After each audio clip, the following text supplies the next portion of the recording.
Just let me know when you're... Mike, are you the guy?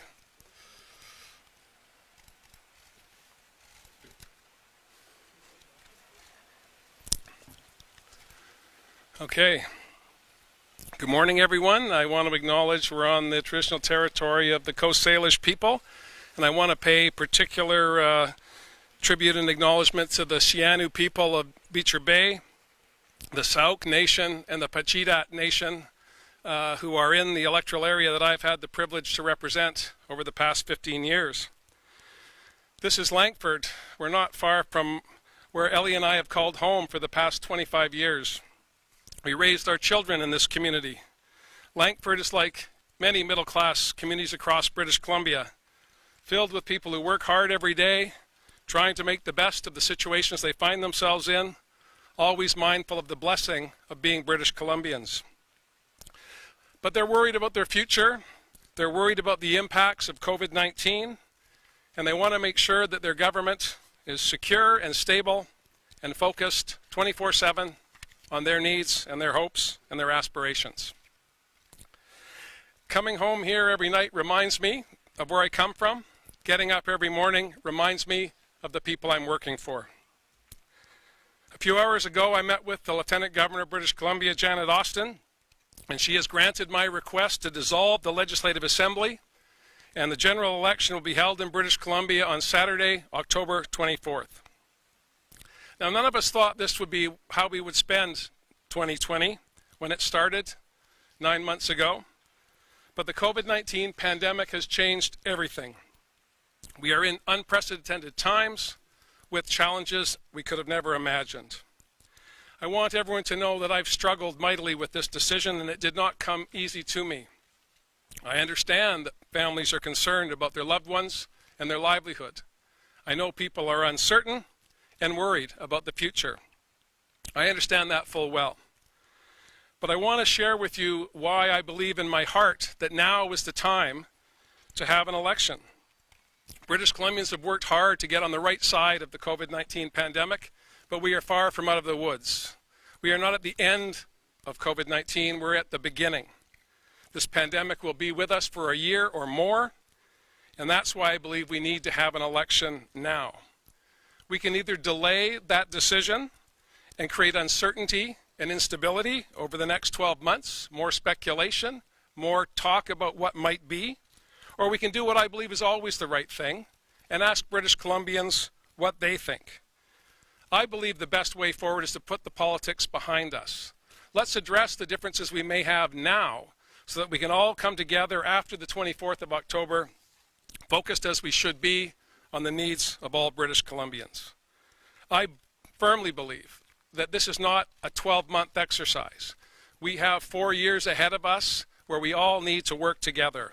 And for 12 months to wait for the next election seems to me to be time wasted, when we could all be rolling up our sleeves and focusing on the things that matter most to British Columbians.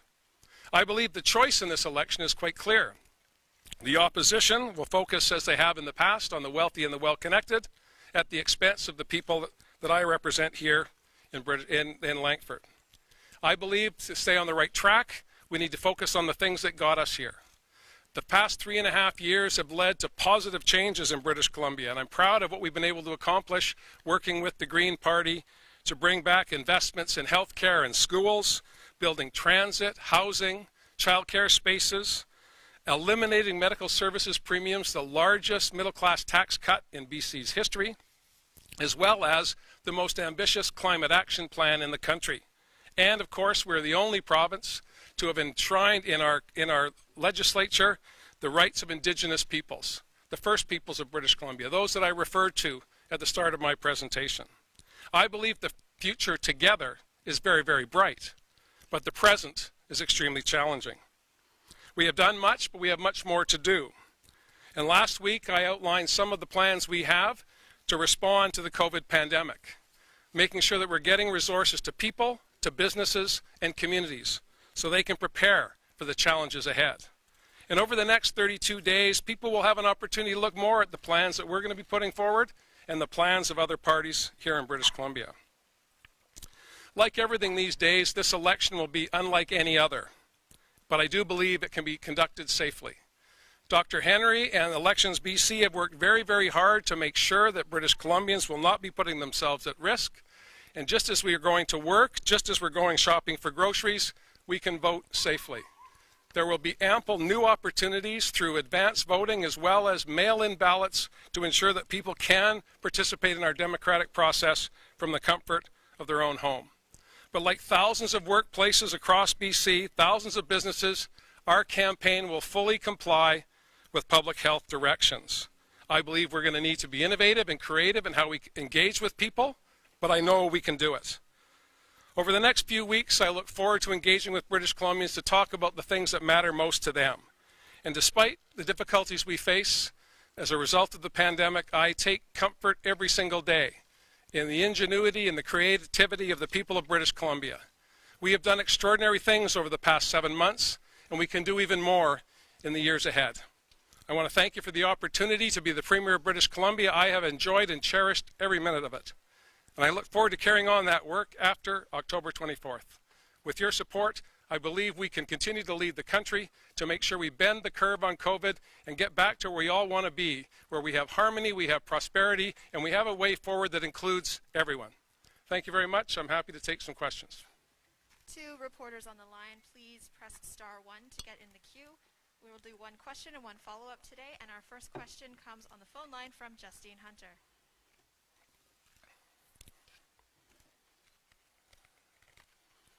You're trying to address right now. You say that we can't have instability. We need to get a decision now. What is the instability that we're dealing with right now? Well, we have 12 months remaining in the mandate of this government, but we have a 4-year project or longer ahead of us. We have had, as you know, through the summer, some challenges with passing legislation. The stability that I believe we had over the course of our minority government is not as strong as it was when we began. Dr. Weaver, my colleague, at the beginning of the CASA process and the beginning of our minority government, is leaving politics and will be returning to the University of Victoria. The challenges of partisanship within the legislature will always be there, but particularly this summer it was clear to me that there is a great divide between the two sides, and the best way forward is to allow those who no longer want to represent their communities because of long service. I know there are 7 within my caucus, at least 7 within the Liberal group, and of course Mr. Weaver, who are moving on. So now is the best time, it seems to me, at the beginning of the pandemic, to renew the legislature, at least 15 new faces as a result of those retirements, and the challenges and opportunities that that will bring. I think we need new ideas from every corner of the province, regardless of where those ideas come from, and now is the time to do that. Justine, do you have a follow-up? I do, thank you. So we've got now about 5 weeks of a kind of caretaker government. Who's managing the pandemic over the next, between now and October 24th? The tradition is to have a stay-behind minister to work with the public service, the professional public service, which I have complete confidence in. That minister will be the Deputy Premier and Finance Minister, Carol James, and there is not a person in British Columbia that I have more confidence in than her, and I am sure that she will administer the government of British Columbia to meet the needs of British Columbians as issues arise in a way that will do us all proud. Our next question comes from Vinder Sajan. Hi, Premier. I'm wondering, you spoke about how you came to this decision. I'm wondering, did you have any moral or ethical concerns about calling an election that you're sure to win, it looks like at this point, or are likely to win, 1 year early in the middle of a pandemic? Well, I don't believe that anything is certain in this life. Certainly, I did not anticipate that I would be Premier at the beginning of a global pandemic, so I'm not taking anything for granted. But I do know that we need stability. It's a marvel to me that I recall back when the government was formed, most of the pundits said it won't last 6 months, it'll be lucky to last a year, and then it was 18 months, and then it was, well, they might get to 2 years. Well, it's 3.5 years since the last election, and it's never a bad idea to ask the people of British Columbia what they think, and that's what we're going to be doing on October 24th. I do. And do you expect British Columbians to believe that we would not be headed to the polls right now if public opinion polls and internal party polling didn't show the NDP leading? I appreciate the question, but I have to, again, reiterate that I have grappled with this, and it has been a challenge because there are colleagues that I'm going to miss who are retiring on both sides of the legislature, particularly Dr. Weaver, who I've had a very positive working relationship over the past 3.5 years. But the challenges ahead are not about me, and they're not about politics. They're about British Columbians, and we have significant challenges ahead on the health front, on the economic front, and what instability that brings to our communities and our social fabric. And I believe the best way to get going on the work ahead is to put the politics behind us. I cannot imagine 12 more months of bickering, 12 more months of not knowing whether a bill would pass the legislature because of uncertainty in numbers. I think the best way forward is to resolve that now. Not just for me, but particularly not for me, but for British Columbians, and that's why we're doing this. Our next question is from Richard Zisman. Did you lie to British Columbians when you signed a CASA deal that said you would not call an early election, and now here you are calling an early election? I believe that the CASA document and the coalition, or pardon me, the minority government that I've had the honor to oversee over the past 3.5 years has done extraordinary things for British Columbians. But the issues of 2017 are not the issues of 2020. We did not contemplate a global pandemic. We did not contemplate the upheaval in our economic fabric. We did not contemplate the challenges of public health. And I believe that what we did in the past was one thing. What we need to do in the future is quite another matter. And the best way forward is to ask the people of British Columbia where they want to go and who they want to lead them. Richard, do you have a follow-up? Should British Columbians trust you that it's safe to go and vote? Like so many people are concerned, as you I'm sure have heard, that they don't want this pandemic election. Should they trust that it's going to be okay? And are you worried about how a campaign like this hurts our democracy, considering you won't have as much media scrutiny, you won't have as many rallies? Like, it's just not going to be a campaign like we know it.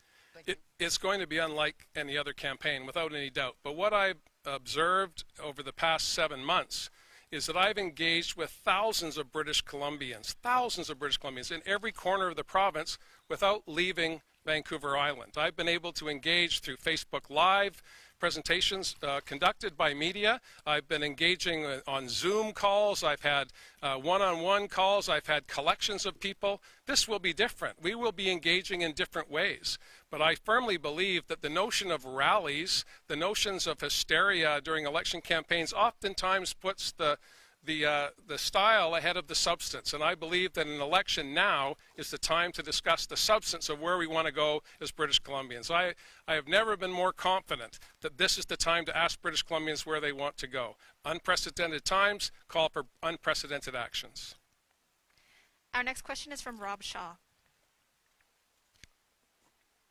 Hi, Premier. Green leader Sonia Furstenau tweeted out that she met with you Friday and told you that you have a stable government with her support. You're telling us this morning there's instability. Why don't you believe what she told you on Friday? Well, I had a very good meeting with Sonia Furstenau on Friday. We discussed a range of issues. I laid out for her the concerns I had following the summer session of the legislature, where 2 significant pieces of legislation were not brought forward because we didn't have the support of the Green Caucus, and another instance where the Green Caucus amended a financial bill without discussing it with the Minister of Finance or anyone else. So the evidence speaks differently, but this at the end of the day is not about the confidence of the legislature, it's about the confidence of British Columbians. And it's never a bad idea to say to British Columbians, who do you want to lead you and where do you want to go? After 3.5 years, the time is right for that. We are at the beginning of a pandemic, not at the end. We have a bunch of work ahead of us, and I think a renewed legislature with new people, with new perspectives and new ideas is the best way forward. Do you have a follow-up, Rob? Yeah, thanks. Outside of the Second World War, this will be the first election ever conducted in BC in a state of emergency. Why do you think that's appropriate, and did that factor into what you were wrestling with? Well, I think that it's important to put in context your question. None of us have ever been here before. None of us have ever tried to grapple with the challenges that British Columbians are facing, families right across BC. And we need a stable government to go step by step through the challenges as they emerge, not to be hamstrung by uncertainty about whether a bill or an initiative of government will meet the muster of a minority parliament. This is an appropriate time to ask the people of BC where to go, and that's why we're doing it. Our next question is from Lisa Yuzda. Premier, you talk about putting people before politics, but there's a lot of people feeling pretty cynical about this, including parents who are looking at more than 2 dozen exposures at schools right now and wondering why you're not just focusing on that right now instead of what to some seems like a power grab. Well, the people that are concerned about the economy, people that are concerned about the global pandemic need to know that public health officers remain in place doing the fantastic work they've done to keep us safe over the past number of months. When it comes to our schools, safe operation of our schools is not the responsibility of the Premier, it's the responsibility of school boards, administrators, trustees, and I'm very confident that the foundation for a solid education plan has been put in place that's not one size fits all. What's needed in Langford is different than what's needed in Langley. What's needed in Salmon Arm is not the same as what's needed in Saanich. So districts will work this through. Principals, parents will work this through. I have every confidence in the professionalism of those in the education sector, and most importantly, the good judgment of parents that we can get through this. People are going to work, people are buying their groceries, the economy is operating, but there is doubt because we need to ensure that policies that are brought forward by the government are going to be seen through, and we don't have that today, and that's why we're seeking a mandate from the people of British Columbia to carry forward. Lisa, do you have a follow-up? A lot of parents are feeling like they're not getting the information from this government, and that's where they're feeling unsure, not that they're feeling that there's a lack of stability. So I wonder if you can talk to that, because that's what I'm hearing from parents, that they're not feeling like they're getting the information they need to make the decision for their families. And ultimately, the buck does stop with you, not with school districts or school boards. Well, I disagree with the premise of your question. I have not, in previous years of school years, even when my own kids were still in the system and I was an elected representative, I did not have a role in the education of my kids. That's why we have elected school boards who have superintendents, who hire vice principals and principals, who work with teachers and care aides and the whole host of the extraordinary people that keep our education system going. And if parents want information about their school, the best place to get it is from their school, not from the Premier. And so I just reject that. I understand absolutely that there's anxiety, and I feel that, and I hear about that. And I direct people to the appropriate location to get the information that they need so they feel safe about their families, they feel safe about the education system. It's best to be done at the local level because what happens here is not the same as what happens in Vancouver or Vanderhoof, and on it goes. Our next question is from Rob Buffum. Well, hi, Premier. I'm wondering how you respond to folks out there who would view this snap election as an opportunistic power grab. Well, I can't really respond to that, Rob, other than to say that I believe that we are involved in politics. We have been involved in politics for the past 3.5 years, and we have been able to accomplish a great deal. But the challenges ahead of us dealing with a global pandemic are unprecedented. And I believe stability is what's required, not just for 12 months, but for the next 4 years. And that's what I'm going to be asking British Columbians to support me about. And if they don't, they don't. Rob, do you have a follow-up? I do, and it relates to Richard's earlier question. I'm just wondering about any concerns you have in relation to this campaign and how democracy may be impacted. For example, if there aren't door knocks, things like Zoom, older voters may not, have the same facility with their access to, or in-person local candidates debates. If those are online, there may be people who just don't have the opportunity to be a part of that or get that information. What are your thoughts on that? Well, as with all campaigns, leaflets will be available at door-to-door, I'm sure, and information about candidates in local constituencies will be available through a variety of platforms, not just the internet. The good news is that many seniors have landlines. I have a landline. So my number's in the book, or it has been in the past, so being able to contact those who are not adept at the internet is going to be the easiest part of the campaign, quite frankly, but it will be different, no question about it. But I am confident that in 2020 we will be able to connect with people, talk about the issues that matter to them, and from there build a strong government that will be focused on the needs of people. The next question is from Les Lane. Oh, thanks. Premier, we've been in a state of emergency and health emergency for 6 months now, and that gives the provincial health officer a certain amount of authority and clout over a lot of policy decisions. Did you consult directly with Dr. Bonnie Henry about calling an election, and if so, what was her comment? I didn't discuss an election directly with Dr. Henry. I talked about what her views were on the state of the pandemic. We talk regularly. What she made clear to me is that we are far from out of the woods. We have a long way to go, and that we will be in a pandemic in the spring. We will be likely still be in a pandemic next October. So I looked at the landscape. I looked at the challenges that we face, and I made a decision. And it was a difficult decision to arrive at. But Dr. Henry's advice and counsel on public health issues has been absolutely indispensable to me and to British Columbians. But the final decision to call an election rests with me and me alone, and I take full responsibility for it. Les, do you have a follow-up? Her kind of consistent messaging over this time is that it's a time to pull back, to retreat, to just maintain the kind of hunker down and wait it out. And you're calling the biggest, what is obviously always the biggest public engagement exercise that a government can call. Don't you think this just directly conflicts with the tone of all her messaging through this emergency? Well, no, not entirely. I believe our biggest challenge right now in terms of case numbers is people who are disregarding the advice that's been given over the past 7 months. Staying distant if you can't, wear a mask, wash your hands regularly, and if you're not feeling well, do not go out of the house. That is the challenge with respect to COVID-19, not whether or not we ask people to go to a polling place over the course of a number of days, or if they're uncomfortable with that, to vote from home. New Brunswick just concluded an election with 66% turnout, which is relatively high. Saskatchewan will be underway in a few short days. Other jurisdictions around the world are having elections. I think that we need to put this in perspective. We're asking British Columbians to engage in their public life, to give advice and counsel to where they want to go and who they want to lead them. And it's never a bad idea to do that. I'm firmly convinced of that. Our next question is from Karen Larson. Hi there. Thank you very much. Premier, 7 cabinet ministers have announced they're not running again, and there are several nomination battles with controversy, you could say. Is your party truly prepared for an election? Well, I've been asking my colleagues for 3 years what their plans are. I'm very sad that 7 of my colleagues have decided to step down. They have served British Columbians very, very well.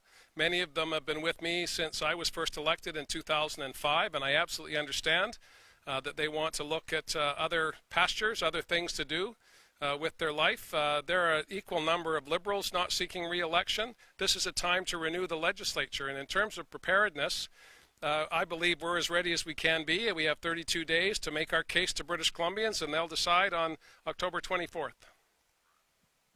Do you have a follow-up, Karen? Yes, thanks.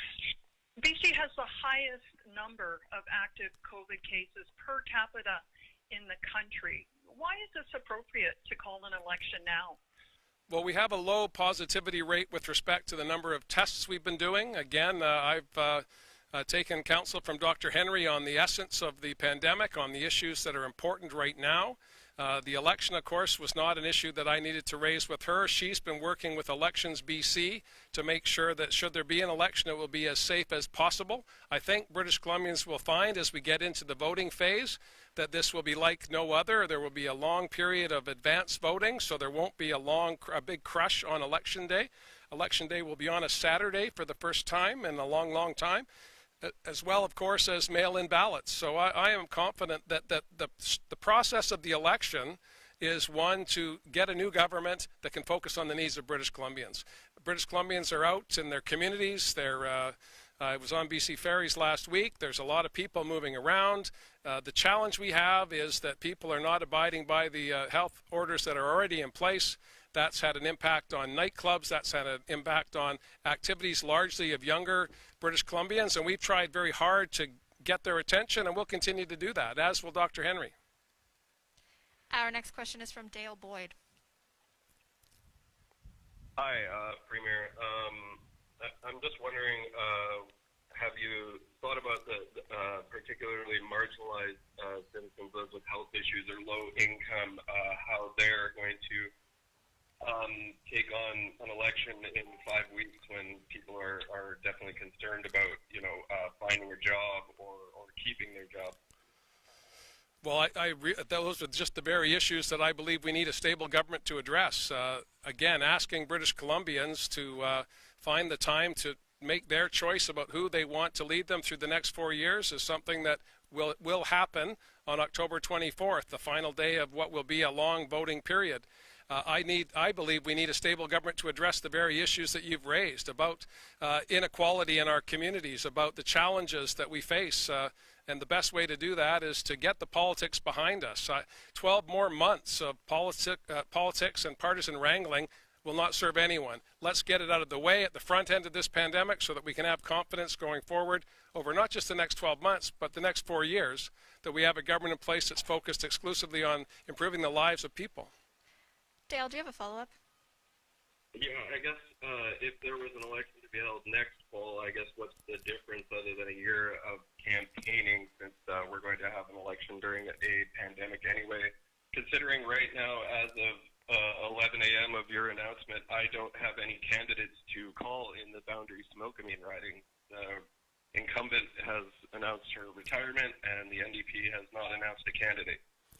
Well, we have 32 days. The final day for nominations, I believe, is 2 weeks from Election Day. So this is a process that I believe everyone will engage in. I don't think that it's in anyone's interest to spend the next 12 months arguing with each other. I believe we can spend the next 32 days doing that and then have a government that's focused on what they need to be focused on, and that's people and their needs in every part of the province. Next question is from Keith Baldry. Oh, hi there. I recall having a conversation with you in your office back in March in which you said you were not going to be the sort of the lead hand in the government. You're going to leave this to Adrian Dix, to Carol James, your frontline ministers, and of course Dr. Bonnie Henry. And you've won a lot of praise for that. A lot of people think your numbers are popularity is high because of that approach. Are you concerned that now we go into an election, you're about to take the exact opposite approach, and that you're now the face of the government in this pandemic in a way you haven't been before, and perhaps voters may judge that differently? Well, they may, and that's up to the voters of British Columbia to decide. I'm going to make my case for continuing the government with my team and the direction that we've had over the past 3.5 years, focused on making sure that we have resources in our healthcare system, making sure that we're building the schools that growing communities need, like here in Langford and in other parts of BC. Those are the issues that matter every day. Dr. Henry will remain as the public health officer. She will continue to do her briefings. Minister Dix is available in a pinch, but I think Carol James is as the overseeing the administration of the government over the next 32 days.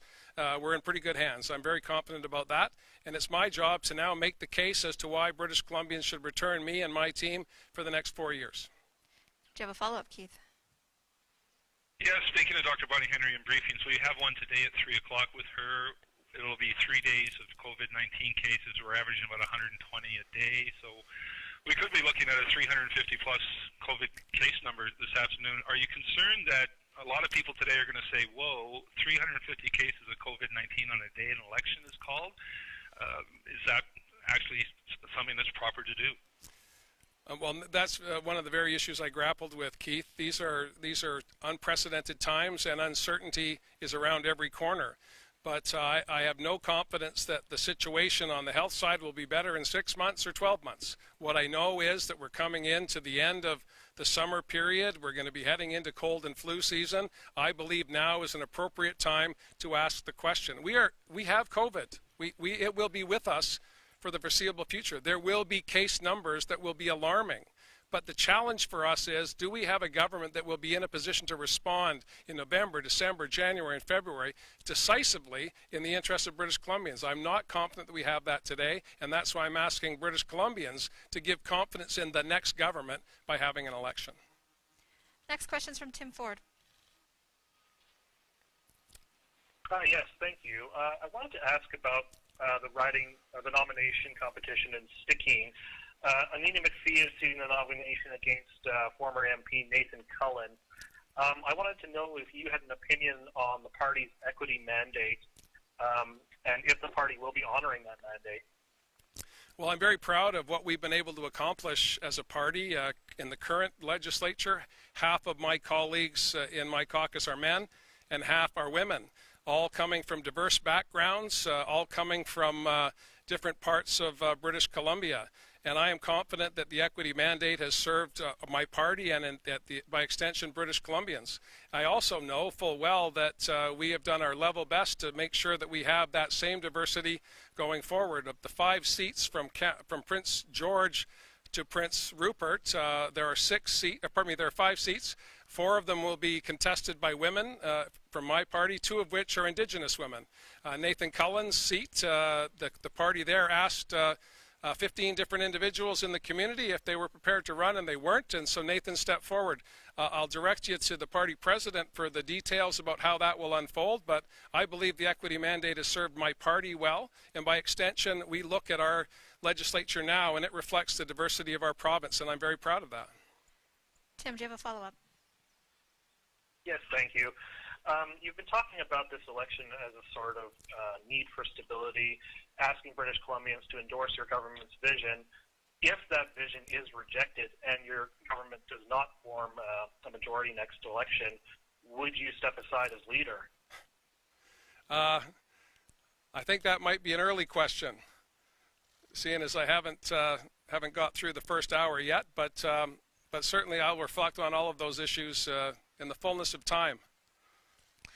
Our next question is from John Crawford. Yeah, getting back to the Stikine riding, that's the largest riding area-wise in the province of British Columbia, and yet, you know, one of the most empty ridings in terms of the number of people in it. And, you know, while we're talking about candidate selection and how a lot of that's going to be done online now rather than face-to-face meetings, some of those areas are kind of outside of the connection zones or connectivity.